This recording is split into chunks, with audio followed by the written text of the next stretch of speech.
मोहब्बत अल्लाह की सबसे अजीम नेमत बिस्मिल्लाहिर्रहमानिर्रहीम। मोहब्बत एक ऐसा एहसास जो दिलों को रोशन कर देता है, रूह को सुकून बख्शता है और इंसान को उसकी असल पहचान से रूबरू कराता है। यह कोई आम जज्बा नहीं बल्कि अल्लाह की दी हुई सबसे हसीन नेमतों में से एक है। मगर अफसोस, आज के दौर में इंसान ने मोहब्बत का मतलब ही बदल दिया है।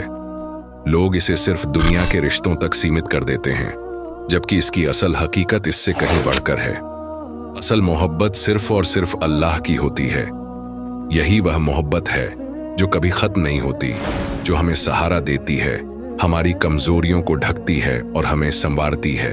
मगर इंसान इस सच्चाई को भूलकर दूसरों की तवज्जो चाहता है, इंसानों में अपनापन ढूंढता है और जब मायूसी मिलती है तो टूट जाता है। लेकिन अगर वह जान ले कि सबसे पाक और सच्ची मोहब्बत सिर्फ अल्लाह की है, तो उसकी जिंदगी संवर सकती है। आज हम 5 इस्लामी निशानियों को समझेंगे जो हमें मोहब्बत की असल पहचान कराते हैं और हमें इस दौलत को सही मायनों में अपनाने का रास्ता दिखाते हैं। निशानी नंबर 1, सबसे पहले अल्लाह से मोहब्बत करें। अल्लाह की मोहब्बत हर मोहब्बत से ऊपर होनी चाहिए। जब इंसान अल्लाह से सच्ची मोहब्बत करता है तो वह किसी और की मोहब्बत का मोहताज नहीं रहता। उसका दिल सुकून से भर जाता है, उसकी परेशानियां हल्की हो जाती हैं। अल्लाह ने फरमाया, मोमिन सबसे बढ़कर अल्लाह से मोहब्बत करते हैं। जब इंसान को इस बात का यकीन हो जाता है कि अल्लाह की मोहब्बत से बढ़कर कोई चीज नहीं, तो वह मोहब्बत की भीख मांगना छोड़ देता है और उसे एक नई ताकत मिलती है। निशानी नंबर 2, खुद से मोहब्बत करें मगर अल्लाह की खातिर। अल्लाह ने इंसान को बेहतरीन शक्ल में पैदा किया। उसने हमें अक्ल दी, सोचने समझने की ताकत दी और हमें तमाम मखलूकात से बेहतर बनाया। लेकिन अक्सर हम खुद को दूसरों से कमतर समझते हैं, अपनी कीमत भूल जाते हैं और दूसरों की तस्दीक, वैलिडेशन के मोहताज हो जाते हैं। अल्लाह फरमाता है, हमने इंसान को बेहतरीन शक्ल में पैदा किया।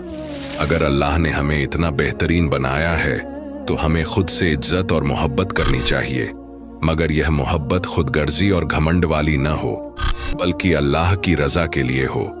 इसका मतलब यह है कि हम अपनी कमियों को पहचानें, उन्हें बेहतर करने की कोशिश करें और अपनी जिंदगी को अल्लाह की राह में लगाएं। निशानी नंबर 3, दूसरों से मोहब्बत करें मगर अल्लाह की खातिर। इस्लाम हमें भाईचारे की तालीम देता है। अगर हम किसी से मोहब्बत करते हैं तो वह सिर्फ अल्लाह की मोहब्बत के लिए होनी चाहिए, न कि दुनिया की किसी लालच या जरूरत के लिए। अल्लाह ने फरमाया, मोमिन आपस में भाई भाई हैं, तो अपने भाइयों के बीच सुलह कराओ और अल्लाह से डरो ताकि तुम पर रहमत हो। अगर हम किसी से मोहब्बत करते हैं तो उसकी अच्छाइयों की कद्र करें, उसकी गलतियों को माफ करें और उसके लिए दिल से दुआ करें। लेकिन यह मोहब्बत अल्लाह की रजा के लिए होनी चाहिए, न कि किसी दुनिया के फायदे के लिए।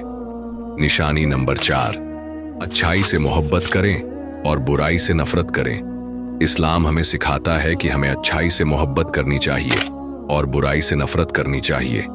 लेकिन किसी गुनाहगार इंसान से नफरत करने के बजाय उसके गुनाह से नफरत करनी चाहिए और उसकी हिदायत के लिए दुआ करनी चाहिए। अल्लाह ने फरमाया, अल्लाह इंसाफ करने वालों और पाक साफ रहने वालों से मोहब्बत करता है। अगर हम अपने दिलों में अच्छाई की मोहब्बत और बुराई की नफरत रखें तो हमारी जिंदगी खुद ब खुद बेहतर हो जाएगी। निशानी नंबर 5, मोहब्बत में इत्तेदाल, संयम रखें। मोहब्बत में भी एक हद होनी चाहिए। किसी से इतनी मोहब्बत न करें कि वह आपको तोड़ दे और किसी से इतनी नफरत न करें कि कल को वह आपका सबसे अजीज बन जाए। रसूलुल्लाह सल्लल्लाहु अलैहि वसल्लम ने फरमाया, किसी से इतनी मोहब्बत मत करो कि बाद में उससे नफरत करनी पड़े और किसी से इतनी नफरत मत करो कि बाद में उसे चाहने लगो। अगर हम मोहब्बत में हद से बढ़ जाते हैं तो यह हमारे लिए तकलीफ और नुकसान का सबब बन सकता है। इसीलिए मोहब्बत में भी बैलेंस रखना जरूरी है। नतीजा, अगर हम इन 5 निशानियों को अपनाएं तो हमारी जिंदगी सुकून से भर जाएगी। मोहब्बत हमें कमजोर नहीं बनाएगी बल्कि हमें अल्लाह के करीब ले जाएगी। असल मोहब्बत वह होती है जो इंसान को अल्लाह से जोड़ दे न कि उसे दुनिया की मोहब्बत में उलझा कर रख दे। जब हम मोहब्बत के इस्लामी उसूलों को समझेंगे तो हमें न कभी मोहब्बत की भीख मांगनी पड़ेगी, न ही हमें किसी के आगे झुकना पड़ेगा। क्या आप इस्लामी मोहब्बत की इस हकीकत को समझने के लिए तैयार हैं?